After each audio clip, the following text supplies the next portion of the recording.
Hi my defence, എല്ലാവർക്കും ഒരിക്കൽ കൂടി MP ടോക്സിലേക്ക് സ്വാഗതം. ഞാൻ മിസ്റ്റർ മustha.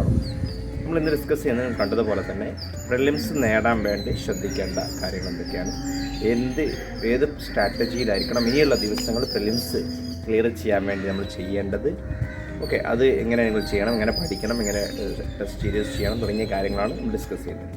അതിലേക്ക് പോകുന്നതിന് മുന്നായിട്ട് ഈ വർഷത്തെ പ്രിലിംസ് ലക്ഷ്യം വെക്കുന്ന വിദ്യാർത്ഥികളൊക്കെ ആയിട്ട് നമ്മുടെ ഒരു പ്രിലിംസ് ക്രാഷ് കോഴ്സ് നടക്കുന്നുണ്ട്. ഓക്കെ, കുറഞ്ഞ ദിവസങ്ങൾ ഞാനിപ്പോൾ പറയാൻ പോകുന്ന സ്ട്രാറ്റജിയിലായിരിക്കും ആ കാര്യങ്ങൾ നടക്കുന്നുണ്ടാവുക. കുറഞ്ഞ ദിവസം കൊണ്ട് പ്രിലിംസിലോട്ടുള്ള കംപ്ലീറ്റ് സബ്ജക്റ്റ് റിവിഷൻ ചെയ്ത്, ക്ലാസ് ആയിട്ട് തന്നെ റിവിഷൻ ചെയ്ത് ടെസ്റ്റുകൾ എഴുതി നിങ്ങൾക്ക് കംപ്ലീറ്റ് റിവിഷന് പ്ലസ് ടെസ്റ്റ് ചെയ്യാൻ പറ്റുന്ന ഒരു പ്രോഗ്രാമാണ് പ്രിലിംസ് ക്രാഷ് കോഴ്സ് എന്ന് പറയുന്നത്. പ്രിലിംസിലോട്ട് കംപ്ലീറ്റ് സബ്ജക്റ്റ് കവർ ചെയ്യുന്ന രീതിയിലാണ്. CSAT പ്രത്യേക പരിഗണന ഉണ്ട്. അതുപോലെ തന്നെ 1 ഇയർ കറണ്ട് അഫയേഴ്സും കൂടി ഇൻക്ലൂഡ് ആയിട്ടുള്ള പ്രോഗ്രാമാണ് പ്രിലിംസ് ക്രാഷ് കോഴ്സ് എന്ന് പറയുന്നത്. താല്പര്യമുള്ള വിദ്യാർത്ഥികൾക്കും അതുമായി ബന്ധപ്പെട്ട കൂടുതൽ കാര്യങ്ങൾ അറിയണമെന്നുണ്ടെങ്കിൽ അവരുടെ നമ്പറുമായിട്ട് ബന്ധപ്പെടാവുന്നതാണ്. വളരെ കുറഞ്ഞ ഫീസേ വരുന്നുള്ളൂ. 7,000 വരുന്ന പ്രോഗ്രാമാണ്. അത് സ്പെഷ്യൽ ഓഫർ ലിങ്ക് 2,999 മാത്രമായിരിക്കും വരുന്നുണ്ടാവുക. ഓക്കെ, ഇപ്പോൾ താല്പര്യമുള്ളവർക്ക് എന്ത് അവിടെ ബന്ധപ്പെടാവും. അപ്പോൾ നമുക്കറിയാം പ്രിലിംസ് ഈ വരുന്ന എക്സാം കുറഞ്ഞ മാസങ്ങളാണ്. നമുക്ക് ഒരു 100-120 ദിവസങ്ങളിലധികം മാത്രമേ ഇനി എക്സാമിലോട്ട് പ്രിലിംസിലോട്ടുള്ളൂ. ഈ സമയത്ത് ഏത് സ്ട്രാറ്റജിയിൽ പ്രിലിംസ് ഈ വർഷം എക്സാം എഴുതാൻ ഉദ്ദേശിക്കുന്ന വിദ്യാർത്ഥികൾ ഏത് സ്ട്രാറ്റജിയിൽ പഠിക്കണം എന്നുള്ളതാണ്. പിന്നെ നിങ്ങൾക്ക് പല ആളുകളും ചിലപ്പോൾ സബ്ജക്റ്റ് ഒരു പ്രാവശ്യമൊക്കെ പഠിച്ചു കഴിഞ്ഞിട്ടുണ്ടാവാം. ഇല്ലാത്ത ആളുകൾ നിർബന്ധമായിട്ട് ചെയ്യേണ്ടതെന്ന് പറയുന്നത് ഒരു 100 ദിവസം മുന്നേ ആയിട്ടെങ്കിലും, ഓക്കെ, അതായത് 3 മാസം മുന്നേ ആയിട്ടെങ്കിലും കംപ്ലീറ്റ് സബ്ജക്റ്റ്, അതായത് പ്രിലിംസിലോട്ടുള്ള കംപ്ലീറ്റ് സബ്ജക്റ്റുകൾ പഠിച്ച് തീർക്കുക എന്നുള്ളതാണ് ഒന്നാമതായിട്ട് ചെയ്യേണ്ടത്. കഴിയാത്ത ആളുകൾ കഴിഞ്ഞിട്ടുണ്ടെങ്കിൽ വളരെ നല്ല കാര്യമാണ്. ഓക്കെ, അതാണ് ഒന്നാമത്തെ കാര്യം. കഴിഞ്ഞ ആളുകൾ ചെയ്യേണ്ടത് അത് റിവിഷൻ ചെയ്ത് തുടങ്ങാവുന്നതാണ്. അപ്പോൾ റിവിഷനാണ് ഒന്നാമത്തെ ഏറ്റവും ഇമ്പോർട്ടൻ്റ് ആയിട്ട് വരുന്ന കാര്യം. സബ്ജക്റ്റ് പഠിച്ച സബ്ജക്റ്റ്, ഇപ്പോൾ പ്രിലിംസിലോട്ട് മാത്രം വരുന്ന സബ്ജക്റ്റുകളുണ്ടല്ലോ. ഇപ്പോൾ geography, history, polity, economy, environment, science and technology, പിന്നെ അഗ്രികൾച്ചറുമായി ബന്ധപ്പെട്ട കാര്യങ്ങൾ, പിന്നെ അതുപോലെ തന്നെ കറണ്ട് അഫയേഴ്സ്, CSAT തുടങ്ങിയ കാര്യങ്ങൾ ഒരു പ്രത്യേക സ്ട്രാറ്റജി ഉപയോഗിച്ചുകൊണ്ട് നിങ്ങൾക്ക് എന്ത് ചെയ്യാൻ പറ്റുമെങ്കിൽ ഡെയിലി എന്നുള്ള ബേസിൽ അല്ലെങ്കിൽ ഏതെങ്കിലും ടെസ്റ്റ് സീരീസ് ചെയ്യുന്നതിന് അതിൻ്റെ ബേസിലും എന്ത് ചെയ്യുക, സബ്ജക്റ്റ് റിവിഷൻ സ്റ്റാർട്ട് ചെയ്യാവുന്നതാണ്. അപ്പോൾ കംപ്ലീറ്റ് റിവിഷൻ 2-3 പ്രാവശ്യം നിങ്ങൾ നിർബന്ധമായിട്ടും പ്രിലിംസിന് മുന്നായിട്ട് എന്ത് ചെയ്യണം, സബ്ജക്റ്റുകൾ റിവിഷൻ ചെയ്തിട്ടുണ്ടാവണം. അതാണ് രണ്ടാമതായിട്ട് ശ്രദ്ധിക്കേണ്ട കാര്യം. മൂന്നാമത്തെ ശ്രദ്ധിക്കേണ്ട കാര്യം എന്ന് പറയുന്നത് നിങ്ങൾ ടെസ്റ്റ് സീരീസ് ആണ്. ഓക്കെ, ഇപ്പോൾ നിർബന്ധമായിട്ട് ഈ സമയത്ത് ഒഴിവാക്കാൻ പറ്റാത്ത ഒന്നാണ്. അത് നിങ്ങൾ പേ ടെസ്റ്റ് സീരീസ് ആവാം, അല്ലെങ്കിൽ ഓൾറെഡി ഉള്ള ഫ്രീ ആയിട്ട് ഒരുപാട് ടെസ്റ്റ് സീരീസ് അവൈലബിൾ ആണ്. ഏത് ടെസ്റ്റ് സീരീസ് ആയാലും പ്രശ്നമില്ല. പക്ഷേ ഒരു കറക്റ്റായിട്ടുള്ള ടെസ്റ്റ് സീരീസ് നിർബന്ധമായിട്ട് നിങ്ങൾ എന്ത് ചെയ്യണം, അത് ഫോളോ ചെയ്യണം. അത് ടെസ്റ്റ് സീരീസിന് കൂടി റിവിഷൻ വരും. അപ്പോൾ ടെസ്റ്റ് സീരീസിൻ്റെ ശ്രദ്ധിക്കേണ്ട കാര്യം എന്ന് പറയുന്നത് എല്ലാ സബ്ജക്റ്റും മീൻസ് സബ്ജക്റ്റ് വൈസ് ആയിട്ട് ഒരു 1-2 ടെസ്റ്റ് നിർബന്ധമായിട്ടും എല്ലാ സബ്ജക്റ്റും എടുത്തിരിക്കണം. കൂടാതെ ഫുൾ ടെസ്റ്റ് എന്നുള്ള രീതിയിൽ ഒരു 10 ടെസ്റ്റെങ്കിലും എടുക്കാം. കഴിയുന്നത്ര 10 ടെസ്റ്റെങ്കിലും എടുക്കാൻ പറ്റുമെങ്കിൽ വളരെ നല്ലത്. മിനിമം ഒരു 5 ടെസ്റ്റെങ്കിലും എന്ത് ചെയ്യണം, ഫുൾ ടെസ്റ്റ് എടുക്കണം. ആ ഫുൾ ടെസ്റ്റിൽ നിന്ന് എല്ലാ സബ്ജക്റ്റും കൂടി ഇൻക്ലൂഡ് ആയിട്ടുള്ള ടെസ്റ്റുകൾ, അതിന് കൂടെ CSAT ടെസ്റ്റും വിട്ടുപോകരുത്. ഓക്കെ, ടെസ്റ്റ് ചെയ്യേണ്ട കാര്യം എന്ന് പറയുന്നത് ടെസ്റ്റ് ചെയ്താൽ കറക്റ്റ് 2 മണിക്കൂർ ഈ എക്സാം എഴുതുന്ന പോലെ തന്നെ ഇരുന്ന് ടെസ്റ്റ് ചെയ്താൽ എന്നിട്ട് അത് അനാലിസിസ് നടത്തുക. എത്ര മാർക്ക് കിട്ടി, മാർക്കിലേറെ ഇമ്പോർട്ടൻ്റ് എവിടെ തെറ്റി, ഏതൊക്കെ ശരി, എന്ത് മിസ്റ്റേക്കാണ് പറ്റിയത് തുടങ്ങിയ രീതിയിൽ വ്യക്തമായൊരു അനാലിസിസ് നിങ്ങൾ എന്ത് ചെയ്യണം. ടെസ്റ്റ് സീരീസിൻ്റെ ഭാഗമായിട്ട് അനാലിസിസ് ഉണ്ടാവും, കീ വായിച്ച് നോക്കുക, ടെസ്റ്റ് എവിടെ തെറ്റ് പറ്റി എന്നുള്ളത് വ്യക്തമായിട്ട് മനസ്സിലാക്കുക. ആ തെറ്റ് അടുത്ത എക്സാമിൽ എന്ത് ചെയ്യുക, ആവർത്തിക്കാതിരിക്കുക എന്നുള്ളത് വളരെ ഇമ്പോർട്ടൻ്റ് ആണ്. ഓക്കെ, അത് കറക്റ്റ് നിങ്ങൾ അനാലിസ് ചെയ്ത് മനസ്സിലാക്കിയില്ലെങ്കിൽ ഈ സെയിം തെറ്റ് നമ്മൾ എല്ലാ പരീക്ഷയിലും എന്ത് ചെയ്യും, ആവർത്തിക്കും എന്നുള്ളതാണ്.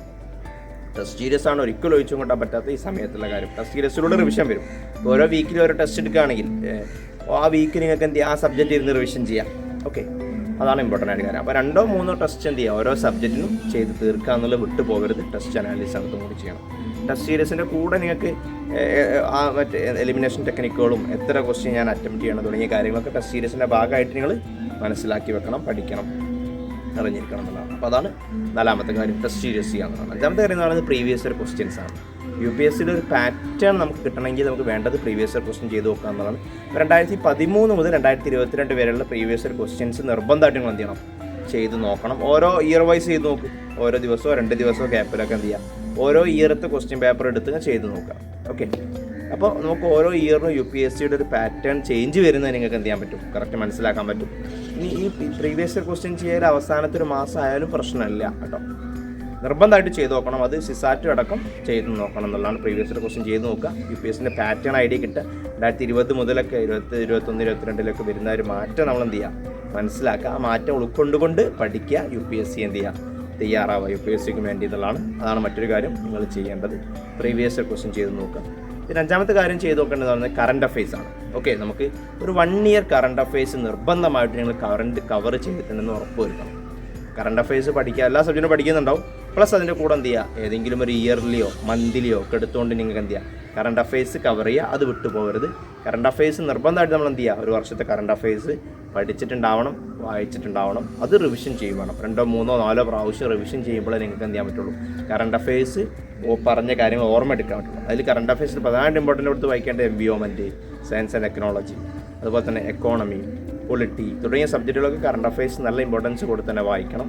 അഗ്രികൾച്ചർ പോലത്തെ സബ്ജക്റ്റൊക്കെ നല്ലതായിട്ട് എന്ത് ചെയ്യുക, കവർ ചെയ്യണം, ശ്രദ്ധിക്കുക. ഓക്കെ, അതാണ് മറ്റൊരു കാര്യം ചെയ്യേണ്ടത്. അടുത്തൊരു കാര്യം പ്രിലിംസിലൂടെ ശ്രദ്ധിക്കേണ്ട കാര്യം എന്ന് പറയുന്നത് സിസാറ്റ് പേപ്പറാണ്.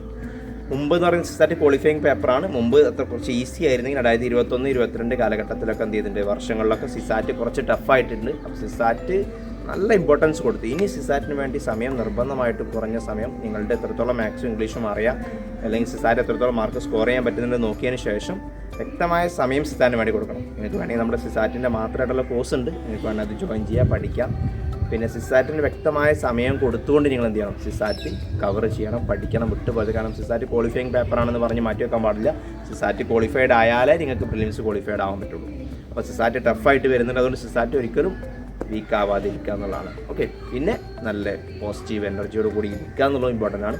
നേടാൻ പറ്റുമെന്നുള്ള പൂർണ്ണ ആത്മവിശ്വാസത്തിലും അതുപോലെ തന്നെ എനർജറ്റിക് ആയിട്ടും മാക്സിമം ടൈം നല്ല രീതിയിൽ യൂട്ടിലൈസ് ചെയ്തുകൊണ്ട് എന്ത് ചെയ്യുക, റിവിഷൻ ചെയ്യുക, ഉപയോഗപ്പെടുത്തുക.